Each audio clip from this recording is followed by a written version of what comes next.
আমাদের সিন্ধুর কোনো বিপদ হয়েছে? না গো না, তুমিও কথা বলো না। আমাদের সিন্ধুর কোনো বিপদ হতে পারেনি। সে আসবে, সে আমাদের কাছে জল নিয়ে আসবে, আমাদের জল খাওয়াবে, আমরা প্রাণ ফিরে পাবো। তুমি কেঁদো না, তুমি কেঁদো না। সিন্ধুর মা, সিন্ধুর মা, ওই তো আমাদের সিন্ধু পায়ের শব্দ শোনা যাচ্ছে। আমাদের সিন্ধু আসছে, আমাদের সিন্ধু জল নিয়ে আমাদের কাছে আসছে। ওই সিন্ধু, এত কেনে দেরি করলি? আয় বাবা, তুই আমাদের কাছে তাড়াতাড়ি আয়, আমাদের জল খাওয়া, আমাদের প্রাণ বাঁচা। দেবে দে সিন্ধু, দে বাবা, আমাদের গোড়া শুকিয়ে গেছে। দে বাবা, তুই আর দেরি করিস না রে। দে বাবা, তুই আমাদের তাড়াতাড়ি জল খাওয়া। আমাদের কে আপনি? আমাদের সিন্ধু তো এমন ভাবে আমাদের জল খাওয়াইনি। তবে কে আপনি? পরিচয় দেন, তা না হলে অভিশাপ দেব। মুনিবর, আমি অযোধ্যার মহারাজ দশরথ। অযোধ্যার মহারাজ দশরথ, আপনি এসেছেন? হে রাজন, আমাদের সিন্ধুর সাথে আপনার কি দেখা হয়েছে? আমাদের সিন্ধু গেছিল ওই নদীর পারে জল আনতে, তার সাথে আপনার কি দেখা হয়েছে? মুনিবর, আজ আমি মহাপাপী। মুনিবর, আজ আমি মহাপাপী রাজা দশরথ। কেন রাজা, কি পাপ করেছো তুমি? আমাদের কাছে বলো, কি পাপ করেছো তুমি? মুনিবর, আপনাদের সিন্ধু ওই নদীতে জল তুলতেছিল, আমি মৃগীর অপেক্ষা করে বসেছিলাম। আমি মনে মনে ভাবলাম হয়তো কোনো হরিণী জল পান করছে। আমি আর কাল বিলম্ব না করে আমি আমার শব্দ বেদিবান নিক্ষেপ করি, আর সেই মানে আপনাদের সিন্ধুকে আমি হত্যা করেছি। মুনিবর, আমি হত্যা করেছি।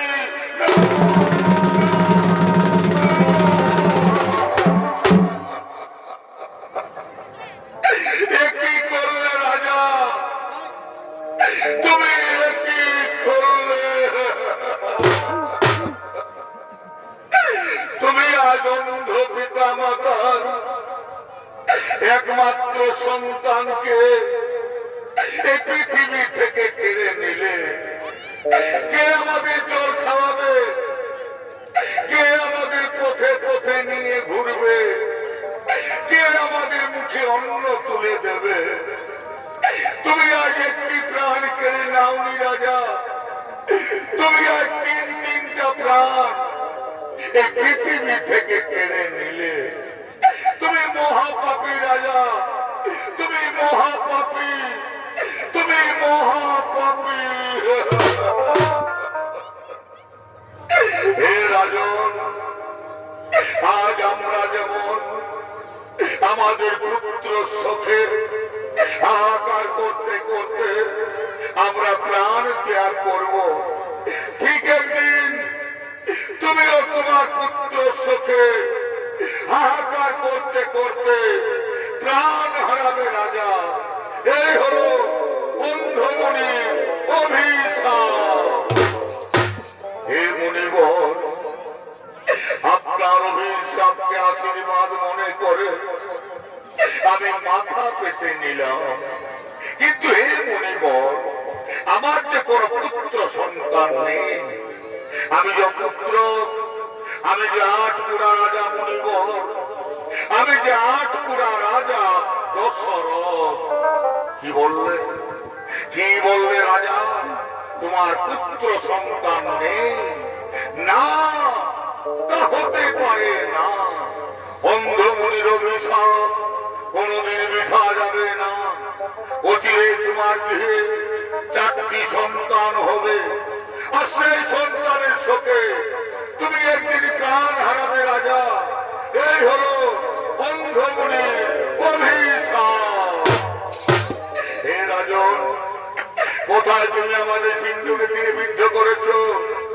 আমাদের সিন্ধুর কাছে একবার নিয়ে চলো।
দশরথ রাজার গৃহে 4টি সন্তান হলো, যাদের নাম রাম, লক্ষ্মণ, ভরত, শত্রুঘ্ন। তারা ধীরে ধীরে সর্ববিদ্যায় পারদর্শী হলেন। রামচন্দ্র তারকা রাক্ষসীকে বধ করলেন, অহিলা উদ্ধার করলেন, ধর্ম ভঙ্গ করে মা সীতাকে বিবাহ করে রামচন্দ্র অযোধ্যা রাজ দরবারে ফিরে এলেন। এদিকে অযোধ্যা রাজ দরবারে মহারাজ দশরথ এবং তার মন্ত্রী সেনাপতিগণ আগমন করছে।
জ্যেষ্ঠপুত্র রামচন্দ্রকে অযোধ্যা রাজা করে আমি বানবস্ত সন্ন্যাস গ্রহণ করতে চাই।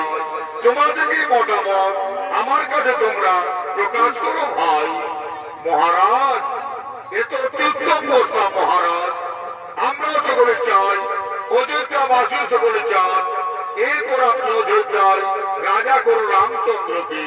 তাতে আমরা সকলে আনন্দিত আছি মহারাজ। ওরে ওরে আমার মন্ত্রী সেনাপতিগণ, তার জন্য এই মুহূর্তে অযোধ্যার প্রতিটি ঘরে ঘরে সংবাদ জানিয়ে দাও, কাল সুপ্রভাতে আমার জ্যেষ্ঠ পুত্র রামচন্দ্র হবে অযোধ্যা রাজা। তারা যেন সকলে অযোধ্যা রাজ দরবারে আসে, আমার ছেলে রামকে সকলে আশীর্বাদ দিন। তার জন্য এই মুহূর্তে অযোধ্যার প্রতিটি ঘরে ঘরে সংবাদ জানিয়ে দাও। তাই হবে মহারাজ, তাই হবে।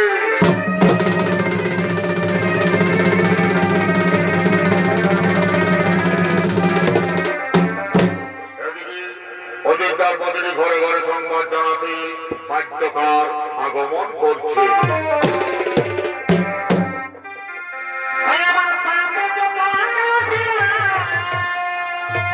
রাম রাম রাম রাম রাম রাম রাম রাম।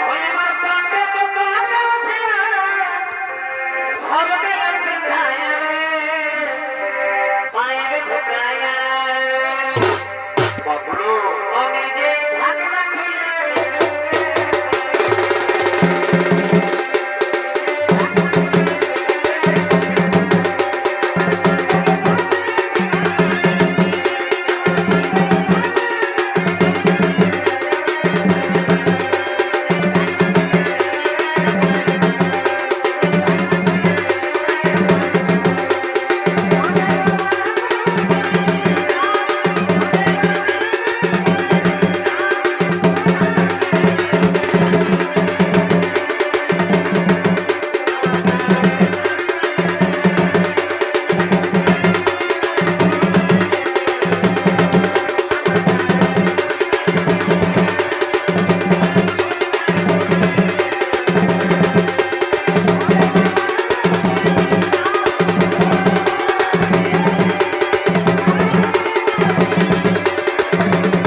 তোমরা দেখছি মারধর গুজর গুজর গুজর গুজর আর গুজর গুজর করছি, আর কেউ কেউ মনে মনে ভাবছি মাঝে ভোট দিকে যাবো নাকি।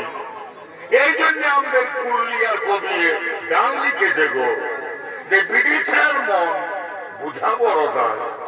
তো এই দাদা, তোমরা জানো তোমাদের কাছে আমি কেন এসেছি? তোমরা কচু জানো। তোমরা হয়তো মনে মনে ভাবছো যে তোমাদের গ্রামে তাই ফুটবল খেলা হবে। তো কোনটা কথাটা বলবে? কোনটা কথাটা বলবে?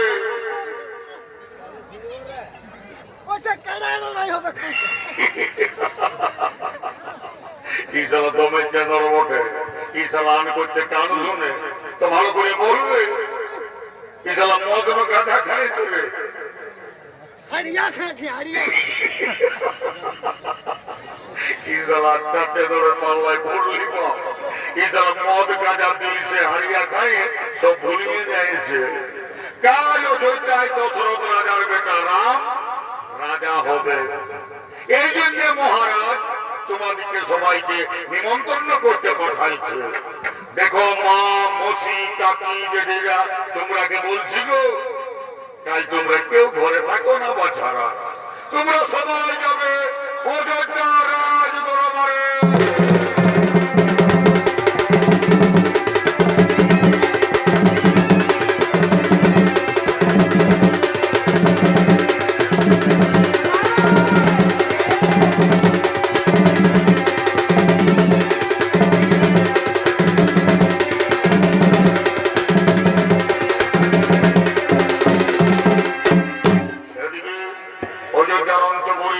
মহারানী কইকেয়ী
সংবাদ তুই আজ আমার কাছে এনেছি মহারানী, কাল অযোধ্যার রাজা হবে রামচন্দ্র, এই সংবাদ আমি তোমার কাছে এনেছি।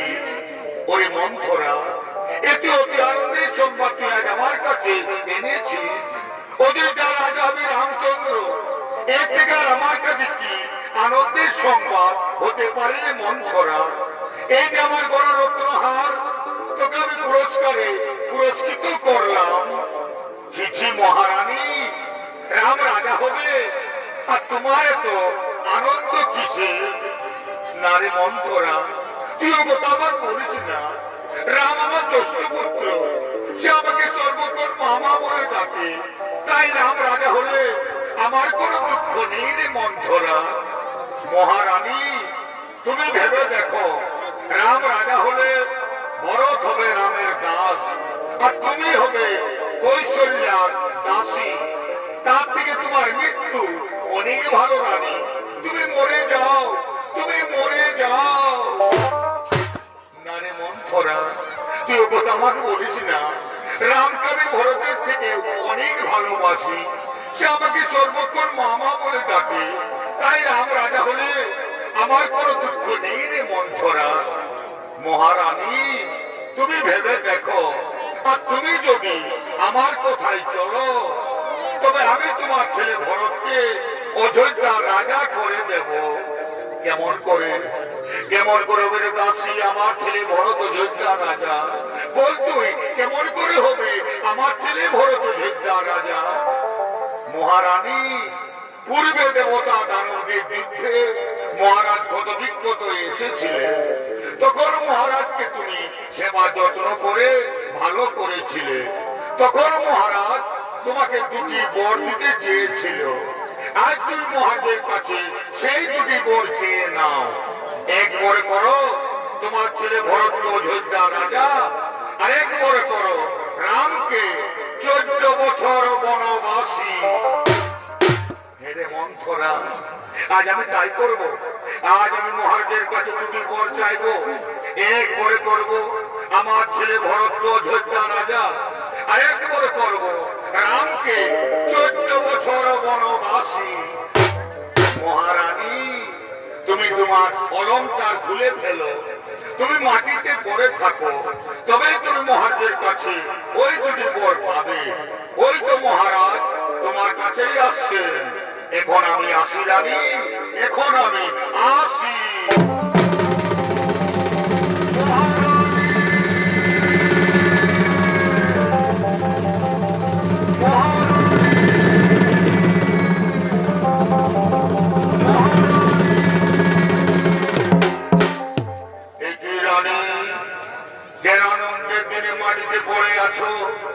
কেন তোমার সর্বাঙ্গ অলঙ্কার নেই?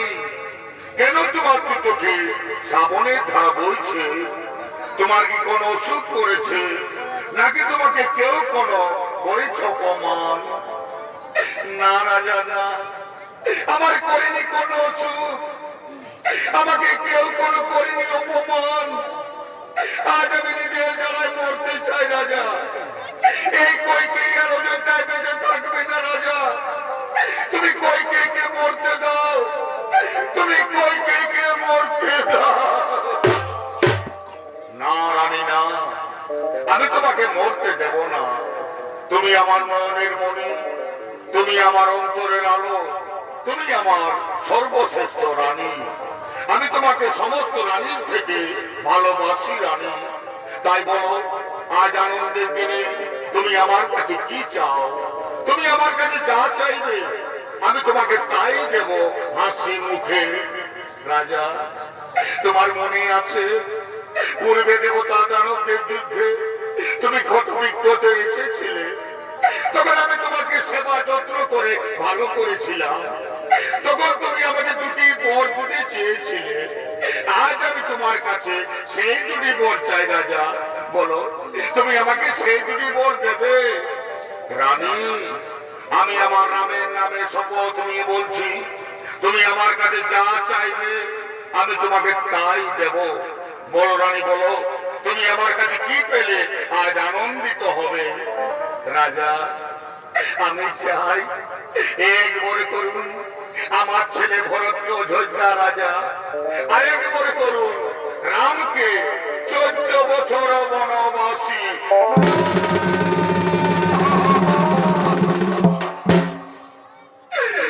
না রানী না, তুমি এইবার আমার কাছে চেও না, তুমি অন্যবার আমার কাছে চাও, তুমি অন্যবার আমার কাছে যা চাইবে আমি তোমাকে তাই দেব, কিন্তু তুমি আমার কাছে এই বলছেও না। না রাজা না, অন্য করে আমার প্রয়োজন নেই রাজা, যদি আপনি আমাকে দেবেন 2টি বর, এক করে করুন আমার ছেলে ভরতকে অযোধ্যা রাজা, আরেক করে করুন রামকে 14 বছর বনবাসী।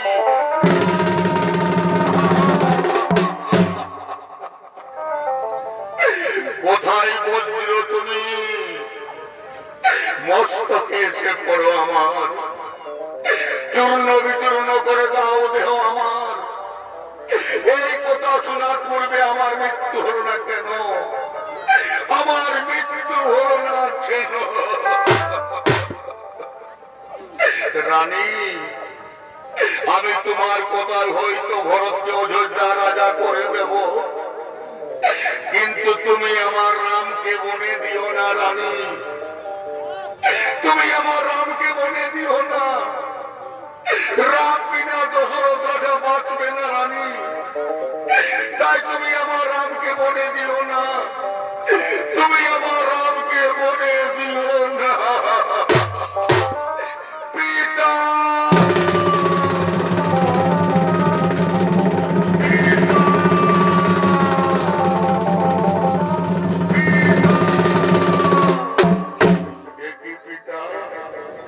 কেন সিংহাসন ছেড়ে মাটিতে পড়ে আছেন? কি হয়েছে আপনার? কেন আপনি আমার সাথে কথা বলছেন না? মা, মাগো, তুমি তো সকলেই জানো মা, কি হয়েছে আমার পিতা? কেন উনি আমার সাথে কথা বলছেন না? ওরে রাম, তোর পিতা আমার কাছে অঙ্গীকার আবদ্ধ, আজ আমি ওনার কাছে 2টি বর চেয়েছি, এক করে করতে হবে আমার ছেলে ভরতকে অযোধ্যা রাজা, আরেক করে হবে তুমি 14 বছর বনবাসী। মা, এই কথা মা, এই জন্য আমার পিতা পড়ে আছেন মাটিতে। না পিতা না, উঠুন আপনি সিংহাসন গ্রহণ করুন, ভরতকে কোন অযোধ্যা রাজা, রাম হবে 14 বছর বনবাসী। হে পিতা, আজ আমার কি পরম সৌভাগ্য যে আমি আমার পিতা মাতার ঋণ শোধ করতে আমি চলে যাব 14 বছর বনবাসে। বিদায় পিতা, বিদায় মাতা, বিদায় অযোধ্যাবাসী, তোমরা আমাকে বিদায় দাও। রাম, তুই আমাকে ছেড়ে যাচ্ছিস রাম, তুই আমাকে ছেড়ে যাচ্ছিস। বিদায় পিতা, বিদায় মাতা, বিদায় অযোধ্যাবাসী।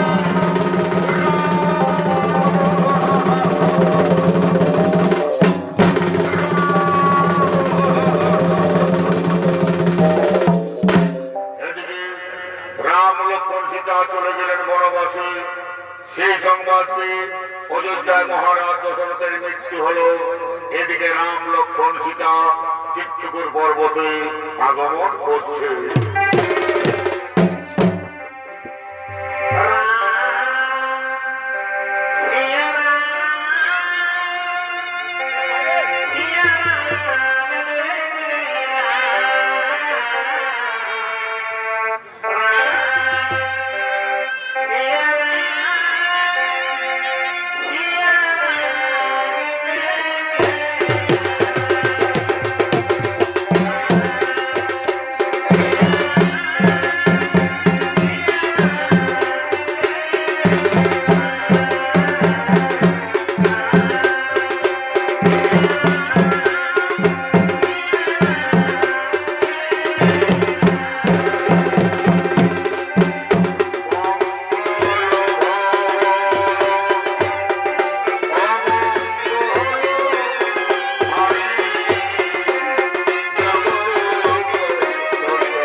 পুকুর পর্বতে এসেছিস ভাই।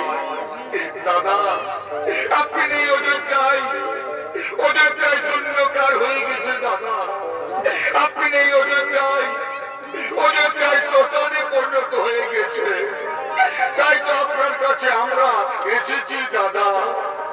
ওরে ভাই ভরত, বনযোদ্ধাবাসী করে কুশলে আছেন তো? আমার পিতা আমার মাতারা কেমন আছেন ভাই? দাদা ও কথা আপনি বলবেন না দাদা। আপনি চলে এলেন বনবাসে, আর আপনার শোকে আমাদের পিতা হারাম হারাম করতে করতে তিনি চলে গেলেন স্বর্গবাসে। পিতা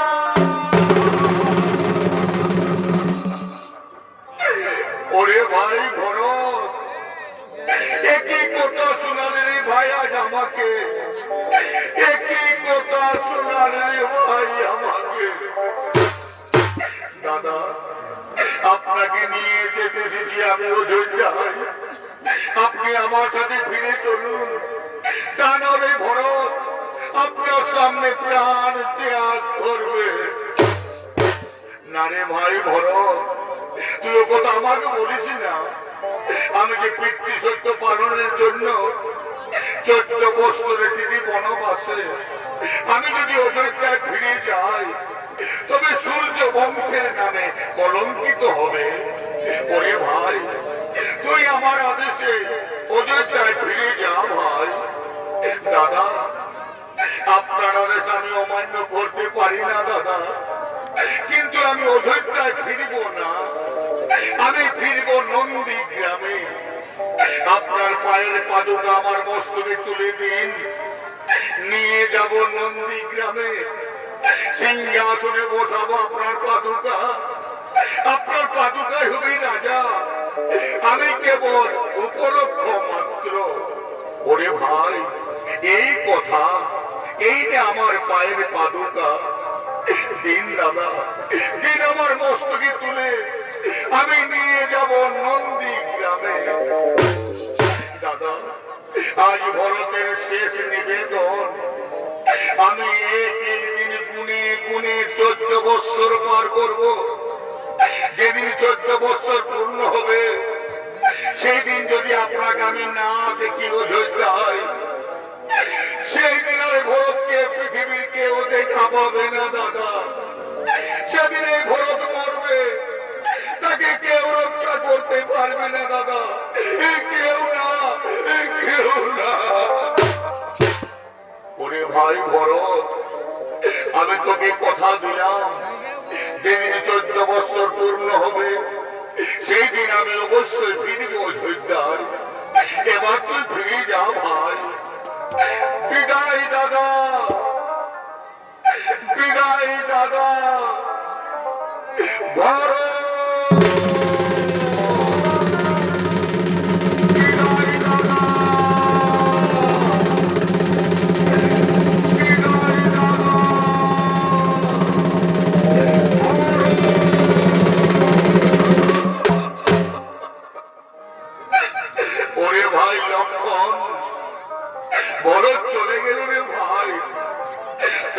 আমরা জানতে পারলাম আমাদের পিতা চলে গেছেন স্বর্গবাসে।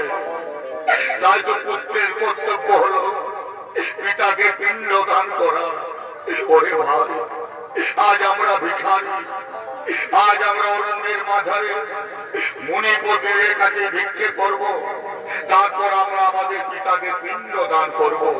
সেটা তুমি এই ফাল্গুন ঋতুতে বসে অপেক্ষা করো, আমরা এখন ভিক্ষে করে তোমার কাছে ফিরে আসবো।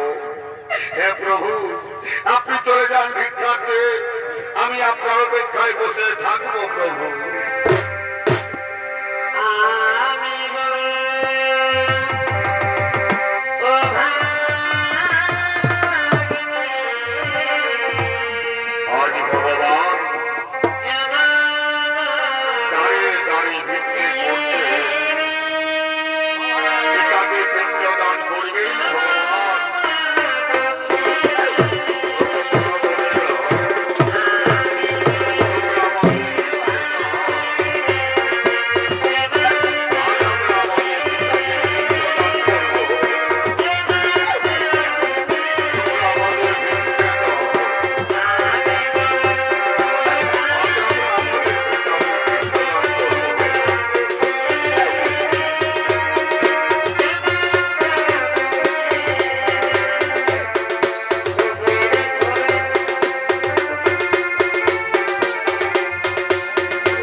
ফাল্গুন নদীতে মা সীতার কাছে এসে নিয়ে মহারাজ মা সীতাকে বলছেন, মা সীতা, মা গো, আমি তোমার কাছে এসেছি মা। হে পিতা, আপনার চরণে আমার শতকরি প্রণাম পিতা, আপনার চরণে আমার শতকরি প্রণাম গ্রহণ করুন পিতা। মা সীতা, হে মা সীতা, আমার ছেলে আমাকে পিণ্ডদান দিইনি মা, তাই তো আমি স্বর্গে যেতে পারি না মা। আমার জন্য স্বর্গের দ্বার চিরতরে বন্ধ হয়ে আছে। হে পিতা, আপনার ছেলে গেছে ভিক্ষে করতে, ওনারা ফিরে এলে আপনাকে পিণ্ডদান করবেন পিতা।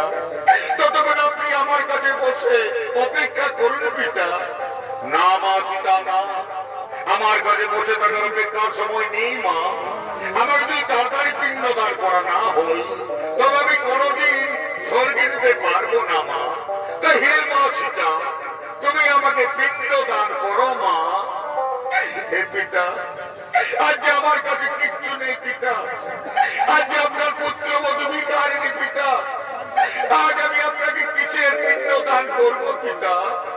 হে মা সীতা, তুমি আমাকে ফাল্গুন নদীতে বালির পিণ্ড দান করো মা। আমি সেই বালির পিণ্ড খেয়ে এক্ষুনি চলে যাব স্বর্গবাসে। হ্যাঁ পিতা, হ্যাঁ, আজ আমি তাই করবো পিতা। আজ আমি আপনাকে বালির পিণ্ড দান করবো পিতা, আজ আমি আপনাকে বালির পিণ্ড দান করবো পিতা।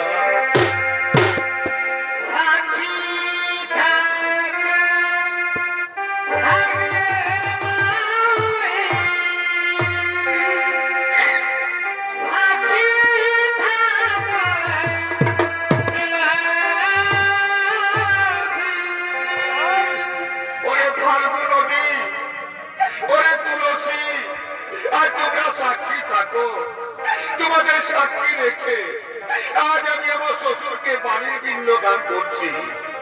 আমার প্রভু এলে তোমরা তাকে বলে দিও যে আমি আমার শ্বশুরকে বাড়ির পিণ্ড দান করেছি।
পিণ্ড দান করবো সীতা।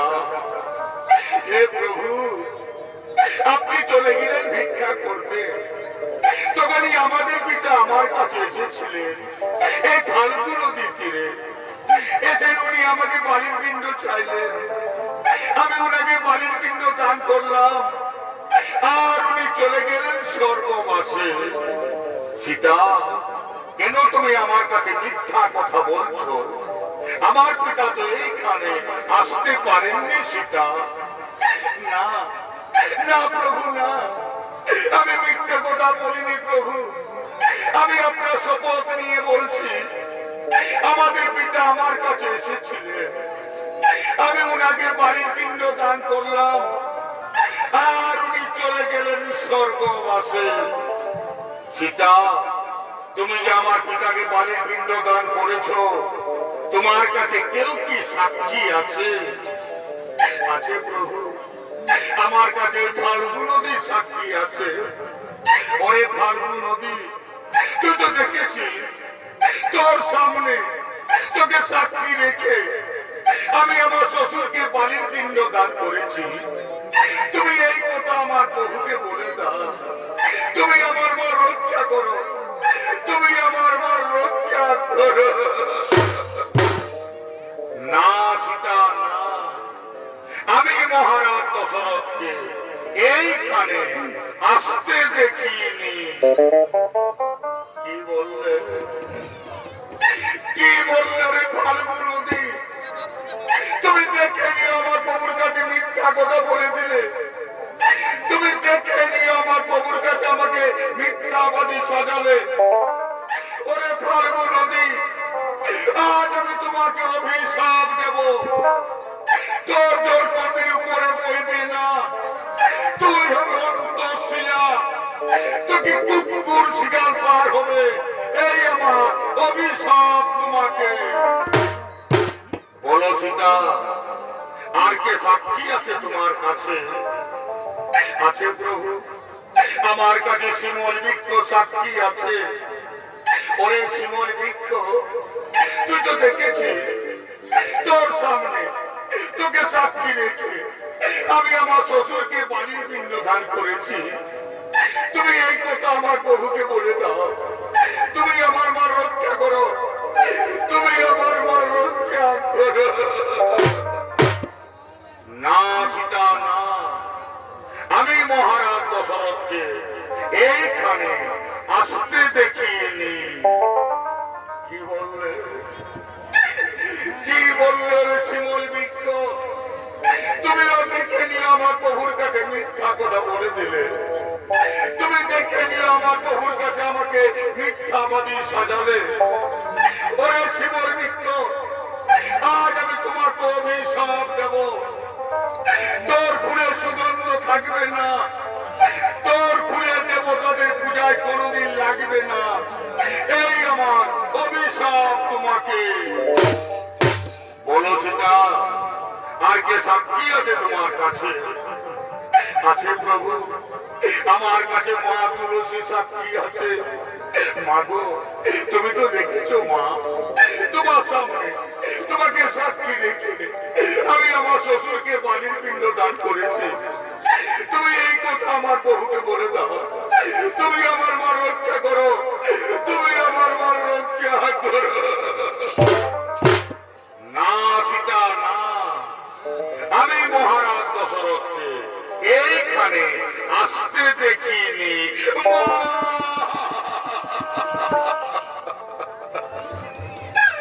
মাগো, তুমিও মিথ্যা কথা বলে দিলে মা। তুমি দেখে গিয়ে আমার প্রভুর কাছে আমাকে মিথ্যাবাদী সাজালে। তুমি দেখে গিয়ে আমার প্রভুর কাছে আমাকে মিথ্যাবাদী সাজালে। হে মা তুলসী, আজ আমি তোমাকে অভিশাপান্ত দেব। তোর গাছ যেখানে সেখানে বার হবে, তোমাকে কুকুরও ঘৃণা করবে, এই আমার অভিশাপ তোমাকে। বলো সীতা, আর কে সাক্ষী আছে তোমার কাছে? আছে প্রভু, আমার কাছে বটবৃক্ষ সাক্ষী আছে। ওরে বটবৃক্ষ, তুই তো দেখেছিস, তোর সামনে সত্যকে সাক্ষী রেখে আমি আমার শ্বশুরকে বাড়ির পিণ্ড দান করেছি। তুমি এই কথা আমার বহুকে বলে দাও, তুমি আমার মান রক্ষা করো, তুমি আমার মান রক্ষা করো।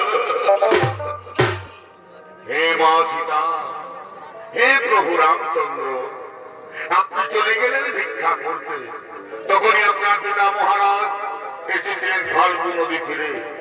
এসে নিয়ে মহারাজ মা সীতাকে বাড়ির পিণ্ড চাইলেন।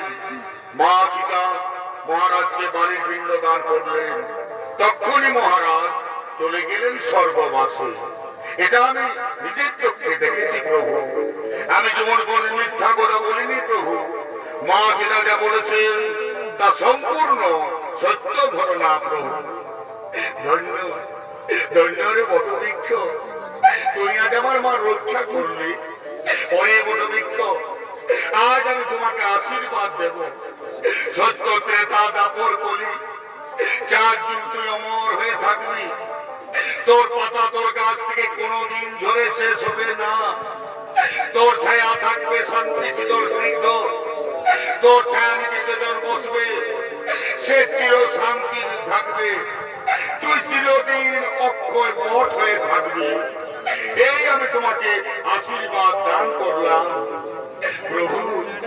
এবার তো আমি মিথ্যে বলিনি প্রভু, এবার আমি মিথ্যে বলিনি। উঠো সীতা, উঠো তুমি। আমি প্রমাণ পেলাম সত্য তুমি আমার পিতাকে বাড়ির পিণ্ড দান করেছো। তাই নারী হয়ে জগতের মুখে পিণ্ড দানের খ্যাতি যুগে যুগে মানবের মুখে অমর হয়ে থাকবে। এই আমি তোমাকে আশীর্বাদ দান করলাম। শুনো সীতা, শুনো ভাই লক্ষণ, এইবার আমরা চিত্তূর পর্বত ছেড়ে চলে যাব পঞ্চবটী বনে। আজ দুহাত তুলে বললে কৃষ্ণ রাধে রাধে, সকল মনস্কার। সীতারাম সীতারাম। আজ দুহাত তুলে বললে কৃষ্ণ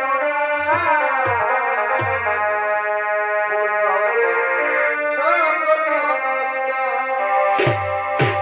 আজ প্রেমানন্দে বাহু জুড়ে, আজ প্রেমানন্দে বাহু জুড়ে নাচ রে মন পথে পথে।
নমস্কার, নমস্কার দর্শক মন্ডলী, মা ভাই বোনেরা। এতক্ষণ আপনি তো বলেন স্বর্গীয় কুমার সাহিত্য বাড়ির পক্ষ থেকে তার দিদি নিবেদন। সেই কলাটির আমরা বলছিল মা সীতার বাড়ির পিণ্ড দান, দশরথ রাজা স্বর্গে গমন। কলাখানি এখানে সমাপ্ত হলো। নমস্কার।